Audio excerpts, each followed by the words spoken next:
কুল উঠতে মন চায়, কিন্তু বাইক উঠতে ধরে বসতে মন চায় না, তাই না? শশী উত্তর করল না। সে মুখে কুলুপ পেতেছে। নিহার বিরক্ত হয়ে ধমক দিল, ধরে বসো মেয়ে। শশীর কান্না পেল খুব। চোখে পানি এসে টলমল করছে। বাইকের মিররে তা স্পষ্ট দেখল নিহার। শশী বাধ্য হয়ে ধরে বসলো। মিটমিট করে হাসছে নিহার। এখন কিছু বলবে না এই মেয়েকে, একটু জ্বালিয়ে নিক, নয়তো মাথায় উঠবে। সকলে চলে গেছে, নিহারও শিশিরকে বলে চলে গেল। এই আরেকটা ঘাটতারা দাঁড়িয়েই আছে। শিশির রাগ নিয়ে ধমকে বলল, এই গোবর ঠাসা, উঠবি নাকি রেখে চলে যাব? বুনোলের বাচ্চা, তোরে বলছি আমায় নিতে। যাবো না তোর বাইকে আমি, তুই যা। তো আমার কি, থাক একা পরে। আমার ঠেকা পড়ে নাই তোকে আদর করে বাইকে নিতে। কত বড় ফাজিল চিন্তা করা যায়। সবার বাইকে জোড়া করে নিয়ে আর তার ইচ্ছে মতো না যেতে দিয়ে এখন এরকম কথা বলছে। মনটা তো চাচ্ছে এখানে একটা একটা করে চুলগুলো টেনে ছিঁড়ে নিতে। তার ভাবনার মাঝে শিশির আবারও বলল, দেখ, রাগ উঠাস না। উঠলে ওর, নইলে নাই। এখানে তোর জন্য দাঁড়িয়ে থেকে সময় নষ্ট করার ইচ্ছা আমার নাই। কেন, তোর গার্লফ্রেন্ডরা তোকে দেখতে না পেয়ে মরে যাচ্ছে নাকি? এই তুই কয়টা গার্লফ্রেন্ড পুষিস রে? শিশিরের রাগ উঠে সপ্তম আসমানে পৌঁছে গেল। এবার কিরকম বেয়াদবি করছে। মনটা চাচ্ছে গালটা লাল করে দিতে। শিশির বাইক থেকে এক ঝটকায় কুয়াশাকে টেনে এনে বাইকের উপর ফেললো। বলল, 30 সেকেন্ডের মধ্যে উঠবি, নয়তো এই বাইকের নিচেই তোকে চাপা দিয়ে চলে যাব। উঠ। শেষ শব্দটা অতিরিক্ত রাগ আর ধমকে বলল। কুয়াশা কাঁদো কাঁদো হয়ে উঠে বসলো। তার যাবার রাস্তা বন্ধ করে দিয়ে এখন তাকে ধমকাচ্ছে। কে বলেছিল একে তাকে নেবার জন্যে? সেদে তো আসতে চায়নি। কুয়াশা উঠে বসে ধরল না, সে ফুঁসছে। শিশির আবার ধমকে বলল। ধরে বস বেয়াদব। এবার কুয়াশা শিশিরকে ধরলো তো ধরলো, এমন ধরা ধরেছে শিশিরের শরীরের গোস্ত টোস্ত তুলে তো নেবার পণ করেছে, সাথে শিশিরকে গলিয়ে চ্যাপ্টা করারও পণ করেছে। শিশির তো প্রথমে চমকে উঠেছে, তার শরীরের ভেতর শিরশির করে উঠছে। এবার মাথার মধ্যে ঝনঝন করতে শুরু করলো। দম আটকে আসছে। এই দম আটকে কেন আসছে বুঝলো না সে। কুয়াশার ধরার জন্য হচ্ছে নাকি অন্য কিছু। কুয়াশা শিশিরকে ধরেছে আষ্টে পৃষ্ঠে। ডান হাত শিশিরের কাঁধ খামচে মাংস তুলে নিচ্ছে, আর বাম হাত শিশিরের পেট গলিয়ে সামনে নিয়ে পাঞ্জাবির উপর থেকে খামচে ধরেছে। নখ তো বিঁধে গেছে, সাথে অনেকটা শক্ত করে ধরেছে। কুয়াশা পুরো শরীর শিশিরের পিঠের সাথে। শিশিরের জীবন যায় যায় অবস্থা দিকে কুয়াশা শিশিরের কাঁধের উপর মুখ নিয়ে কানের কাছে লো ভয়েসে দাঁতে দাঁত চেপের আগে ফুঁসতে ফুঁসতে বলল, হয়েছে তো, ঠিক মতো ধরে বসা। চল এবার, ধরে বসেছি তো, নাকি আরো শক্ত করে ধরবো? কুয়াশার কথায় শিশিরের হুঁশ হলো। খামচি ধরা জায়গাগুলো ইতিমধ্যে জ্বলে যাচ্ছে। দাঁত মুখ খিচে তা হজম করলো সে। রূঢ় ভারী কঠিন স্বরে বলল, কুয়াশা ছাড়। কথাটা কিছু একটা ছিল যা কুয়াশার বুকের মাঝে বাড়ি দিতে সক্ষম হলো। হাত আলগা করে দিল। পেট থেকে তৎক্ষণাৎ হাত সরিয়ে নিল। কিছুটা দূরত্বে এলো। শুধু কাঁধের উপর হাত রেখে দিল। শিশির নিজেকে সামলে নিয়ে বাইক স্টার্ট দিল। কেউ আর কথা বলল না। এরা যে আর ছোট নেই আগের মতো, সেটা বোধহয় ভুলে যায়। ভুলে যায় আগের মতো আর যেমন তেমনভাবে মারামারি করা যায় না। যতই হোক তার একটা ছেলে একটা মেয়ে। যেখানে চাচাতো ভাই বোন হলেও ইসলাম ধর্মে চাচাতো ভাই বোনের সম্পর্ক সম্পূর্ণ হালাল। ইয়াসমিনদের বাড়িতে সকল ছেলেরা চেয়ার পেতে বসে আছে প্যান্ডেলের মধ্যে, যেটা করা হয়েছে বাড়ি থেকে বেরিয়ে খোলা উঠান জুড়ে। এখানে আগামীকাল বরযাত্রী বসবে। আজ লগনের লোকজনও বসেছে। শিশিররা সকলে একজোট হয়ে বসে ফোন টিপছে যে যার মতো। এছাড়া আপাতত তাদের কাজ নেই। এমন সময় সেখানে কুয়াশা, স্মৃতি, ঈশা, শশী, অনি আরও কয়েকটা কাজিন এলো হাসাহাসি করতে করতে। এসে শিশিরদের থেকে ডান সাইডে কিছুটা দূরত্ব নিয়ে চেয়ার পেতে বসলো। বসে আড্ডা দিতে লাগলো। বৃষ্টি ইয়াসমিনের কাছে।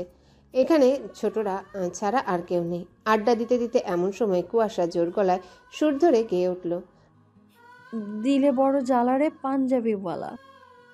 গানটা সে রিজভির দিকে তাকিয়ে গাইছে। এদিকে কুয়াশার গান শুনে শিশির সহ সকলে ভ্যাবাচাকা খেয়ে গেল। ফোন থেকে চোখ তুলে তাকিয়ে সেদিকে তাকিয়ে দেখলো এটা আর কেউ গাইছে না, শিশিরের ভাষায় যাকে বলে গোবর ঠাসা। সে আবার গাইল, ডফার, ওটা সবুজ পাঞ্জাবি, নট লাল। তোর রসিক লাল পরেনি, সবুজ পরেছে। ও হ্যাঁ, তাই তো। স্মৃতির কথার উত্তর করে কুয়াশা আবার গাওয়া ধরল। এইটুকু বলে সে আবার রিজভির দিকে তাকালো। লজ্জা মাখা মুখ নিয়ে মুচকি হাসলো। শিশির পুরো হা হয়ে আছে। সে এখনো বাস্তবে ফেরেনি। এই থার্ড ক্লাস গান গোবর ঠাসা গাইছে, জাস্ট এই কথাটা মাথায় বারবার বাড়ি দিচ্ছে। শুধু শিশির না, উপস্থিত সকলেই হা হয়ে গেছে। কুয়াশা একবার শিশিরের দিকে তাকালো, ওর রিয়াকশন কুয়াশা ঠিক ধরল। ভেতরে ভেতরে শিশিরের গুষ্টি উদ্ধার করে আবারও গাইল। না, এই থার্ড ক্লাস গান এই লোকসমাজে আর নেওয়া যাচ্ছে না। কি ফালতু গান এসব, ভাষা কিরকম। শিশির রেগে মেগে দিল এক রামধমক। এই গোবর ঠাসা। কুয়াশা গান বন্ধ করে দিল, তাকালো শিশিরের দিকে। শিশির বলল, এই তুই এসব গান কোথায় পেলি রে বেয়াদব? তাতে তোর কি? আমার পছন্দের গান এটা। তোর পছন্দের খেতাপুরি আমার মুখে মুখে তর্ক করছিস? বলেই ঝড়ের বেগে এসে কুয়াশার হাতে খামচি দিয়ে ধরল। মেজাজটা চড়িয়ে দিয়েছে এই বেয়াদবটা। এতগুলো ছেলের মাঝে এসে কি অভদ্রের মতো গান গাইছে, আবার তুই তোকারিও করছে। এত অধপতন। বলল, এবার বল কি বলছিলি? ছাড়, লাগছে আমার। বলেই হাত মুচড়াতে লাগলো। নিহার উঠে এসে বলল, কুশু এসব কি? এটা কোন ধরনের বেয়াদবি? এখানে এতগুলো ছেলে আছে, তোর কি সেটা চোখে পড়েনি? আর কি সব গান গাইছিস এগুলো? কি বাজে। দেখ, কিছু না বলে কত স্পর্ধা করেছিস, এর কতটা বিভাগী হয়েছে দেখ। একে উঠতে বসতে মেরে শাসন করতে হবে। কুয়াশা এবার রাগ নিয়ে আস্তে করে চিবিয়ে চিবিয়ে বলল, হ্যাঁ, তোর তো শুধু আমাকে মারার ছুতো লাগবে। একটা সামান্য ছুতো পেলেই লাগতে আসিস। শিশির এবার হাত আরো জোরে ধরল। কুয়াশার বেয়াদবিতে নিহারও কিছু বলতে পারছে না। আজের কি হলো, এমন তো করে না।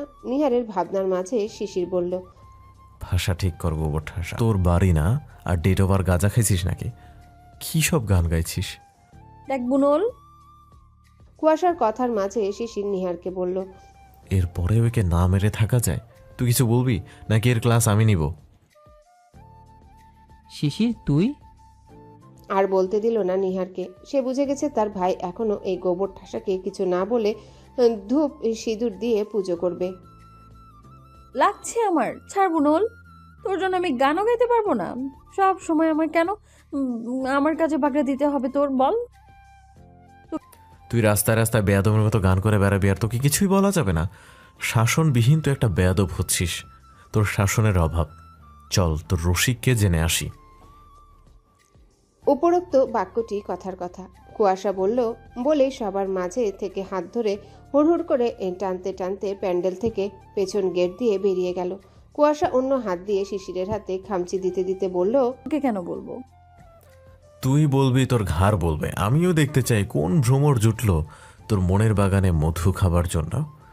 ছাড়, আমি যাবো না, বলবো না তোকে। কে তুই? সব তোকে কেন বলে কয়ে করতে হবে আমার? তুই যে বাড়ির মেয়ে আমি সেই বাড়ির ছেলে, এবার বুঝে নে কে আমি আর কে তোর। কুয়াশা শিশিরের কথায় উত্তর করতে পারল না, কিন্তু থেমে থাকলো না। শিশিরের হাতে খামচি দিয়ে ধরে রেখেছে। শিশির কুয়াশাকে হুড়হুড় করে টানতে টানতে এনে পিছন সাইডে আম বাগানে নিয়ে এলো। এখানে বসার জন্যে মাচা পড়ে পাতা আছে। এনে সেই চড়াটের উপর ধারাম করে দিয়ে ফেললো। কুয়াশা ব্যথা পেল, রাগে ফুঁসে উঠল।